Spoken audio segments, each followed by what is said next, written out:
here with Joel Abel from Convoy of Hope. Yes. And as a church, we're starting a journey of partnership with Convoy. And so ask some questions around Convoy, Joel. Tell us a little bit about it. Tell us a bit how it started, how it started in Australia and what we look like going forward. Yeah, okay, great. Very grateful that we're on this journey together. Convoy is about 30 years old. Yeah. Started in the US, in like Southern California, Sacramento. Really just started out of a need of seeing food issues in the community, and Hal, who was he's the president, he's the founder, would just fill up the back of his pickup truck and drive around the neighbourhood, hand out food parcels. And it's funny, if you go online, it says Convoy of Hope, a driving passion to feed the world. We do a lot more these days, but it's still a tagline that's there. It always started like that, and it's still there. And I guess we don't need to leave that phrase because food insecurity is still such a big problem around the world. Absolutely. And then Hal and Dory asked Jules and I if we would start Convoy of Hope in Australia. Yep. That was in 2020. We'd had some conversations in 2019, and we were getting close to getting toward the end of the year, getting things set up, getting the charity status and all the admin-y business stuff. And so we're all right to go right at the end of December. And it was December 31 and some of the US team were in town and we were in Sydney and we were just talking about, okay, January 1, it's still holiday period, we're going to get going. And then New Year's Eve, I don't know if you remember, the South Coast fires of New South Wales all the way down into Victoria broke out. And so we started in 2020 and we didn't have any facilities, we had no vehicles. We just quickly grabbed some stickers and put it on our cars, and we just took some volunteers from church down the South Coast and just asked questions. What do you need? How can we help? That's really how it started in Australia. How cool is that? And connection with the local churches, how does that work? Yeah, everything about Convoy is with the local church, through the local church, into the community. We don't want to be a organisation that just is out there in the community by ourselves. We think that the local church is the exit strategy for NGOs. Hal often says, once all the churches in the world, if the church does her job properly, as in lots of people do, but if every church was involved in community activity and responding to disasters, serving the poor, the marginalised, the vulnerable, there would be no need for charities like Convoy. So the local church really is our exit strategy. And if we go into a disaster, we just, wherever it is, first question, what churches are in town? Does anyone know them? Otherwise, we start making phone calls, introduce ourselves, how do we help? And then connect the churches, rally the churches, all the community support that comes in wider, funnel it through those churches. And then by the time we pull out, hopefully those churches either love each other more and especially the community loves them more. Yeah, which is fantastic. Yeah, we see that a lot. Yeah, it's good. So we did a bit of work down in Lismore floods. Yes. With Global Care as well, which is the INC charity that we use and partnership with. How did that go? It was incredible. I think I'd met Andy Backhouse just briefly before all those floods happened, and we just got on. I mean, who wouldn't get on with Andy? You've got to have problems if you don't get on with Andy. Right. But we just decided we'd go down together. And so we call Convoy of Hope, and you've got Global Care. Their slogan is mates helping mates. Yeah. And we're just all a bunch of mates helping each other. So good. And there was actually a convoy of vehicles that were all lined up on the road. Yeah. We've got a photo of it somewhere. And there's like a Global Care ute with a trailer and then a convoy vehicle, then another Global Care van and another convoy one. It was just this array of vehicles heading down to the Northern Rivers. And it was stunning to work alongside such other beautiful people that were just very flexible like we are. And it was more about the objective. What is the need? How do we help the people? Not whose name are we going to use or whose resources, or Andy and I slept side by side in sleeping bags at the school, and everyone was just helping everyone, and it was a really, really great response. And since then we've joined together in other disasters, and they'll come and borrow our tools, or we'll borrow theirs, or Andy, can I borrow your trailer? And we're just in and out borrowing each other's gear. So good, isn't it? There's unity across the stunning. NGOs and churches, which is powerful. Yeah, it is. Really powerful. So tell us a little bit about the other work that goes on. There's farmers work, there's women empowerment. Yeah. So disaster service is one. That's one big area all around the world. What you're talking about there is global programming, and we three things that really integrate well together. One's the agriculture, which is farmer training to increase greater sustainable crop yields. A lot of times you have soil types that don't seem to grow anything. They can. You just got to figure out scientifically how to do that. Other times it's just not knowing what will grow in that particular field. And then there's the women's empowerment, which is helping women, education programs, empowerment programs, capital funding to start small businesses and get them out of poverty. And then there's the children's feeding side and feeding kids, families. A lot of the children's feeding is in schools around the world, churches, schools. And then if you integrate all those, you teaching farmers how to grow the field for crop yield, and then you get that food and you feed the kids, and then you empower the women, and whole families get to see a great transformation in their community. Yeah, it's great. Yeah. So does Convoy stay or do they move on?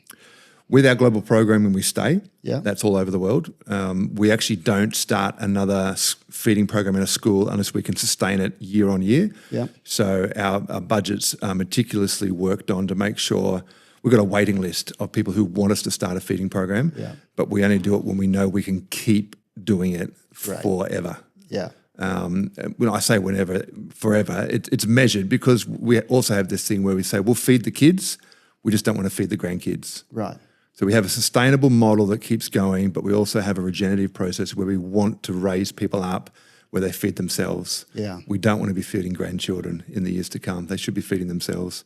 Women's empowerment programs, same thing. There's many women who come through a Convoy program, they get educated, they start a business, and then in turn they're helping other women to start business now. So it's not just Convoy giving grants to people. You'll have a woman who, she comes out of poverty, starts her own business, she starts to employ other women, or she helps other women start other projects. And you see these beautiful knock-on expansion effect. And the agriculture is the same thing. And then outside of all the global programming around the world, we would do what's called community engagement, which is a lot what we do in Australia, because we're not a developing nation. We do have food insecurity in Australia, but we're the lucky country.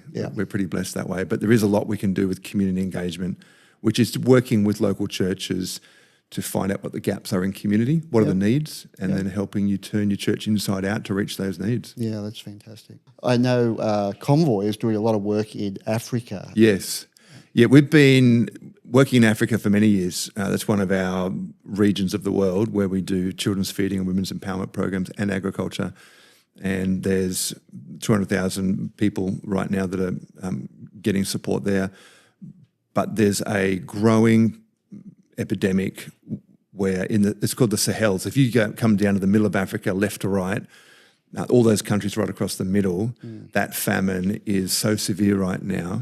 I don't know if you remember, Ken, when we were all growing up, there was a lot of, I think World Vision put a lot on the table to create awareness around Ethiopia and some of those places that were really bad years ago.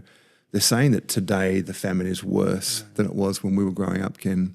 Amazing. And so we're turning our attention, a bit more focused. We've been there for a long time, but our focus is increasing.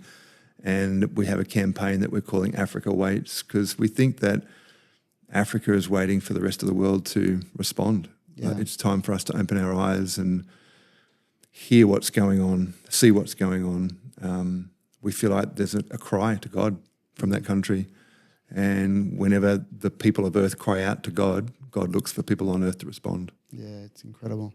So we've actually, the royal we, we've seen really good results in Africa from the farming programs and things like that, hasn't there? Yeah, really good. And whole areas are being regenerated and sustained. And there's some really great stories where you have one woman will come out of some of those areas and then create more ingenuity and creativity and start her own jobs just out of their own creativity and initiative, which is really cool. One of the things you might be interested in is, it's called CAFS, it's Center for Agriculture and Food Security, and it's at our headquarters in Springfield, Missouri. And we have this field set up that has several greenhouse fields set up where we can mimic the soil type of any soil on earth. Incredible. So you go into any part of that place in Africa, in India, Indonesia, which is my passion, But you can go anywhere where they can't grow things, and we take that soil type, bring it back to headquarters, and we redo the ground so that it has those same type of lacking minerals and phosphates. And then our scientists go to work of, now that we're local, how do we solve the problem of growing something in this field that doesn't work somewhere in the world? Wow. Once we've solved the problem at CAFs, then we're able to take that learning back to that country and show the farmers and teach them how to grow something. And we've seen it happen time and time again. It's incredible. So you've actually got scientists and people working for Convoy. Yep. Yeah, we do. Our head agronomist, Jason, his nickname is Dr. Dirt. Yeah. He loves dirt. He loves everything about dirt and all the germs and everything about it, because he loves the science of turning something which is so natural and raw that God gave us, turning it around to be something that can be sustainable for life. Yeah, it's incredible. Yeah. Convoy does such a good job. We're excited about partnering and continue to grow with the local churches, and it's just so good to have you here and so much appreciate what you're doing in Australia, Joel. Thank you. It's great, and what Convoy doing around the world, because one of the things we look for is financial integrity, and one of the things I was very impressed with Convoy is the financial integrity and and how they do it worldwide. Yeah, it's amazing. I think it's sitting around 8% of total revenue is the administration side, which is incredible. It's very low, and we've got a great team. I think one of the things that helps us keep it that low, Ken, is that we're able to work alongside churches and with churches, so you don't have to keep growing and expanding your personnel. That's often where a large cost is. Yeah. And so the more that we can keep doing that, we can just, together we can reach more people. Yeah, because 8%, because 20% is gold standard, isn't it? 20% is gold, and running 8%, which is and a lot of good charities around the world try to do 10 or under. Yeah. It's hard to get to 8. You know, and you go up and down, but it's outstanding. Yeah, thank you. Really is outstanding. Yeah. That's exciting, mate. So thank you for coming here and helping us. Yeah, it's great. We're excited about the partnership that goes forward around Looking forward the world. to the future, And we just appreciate you. So thank you. Thank you. Appreciate it.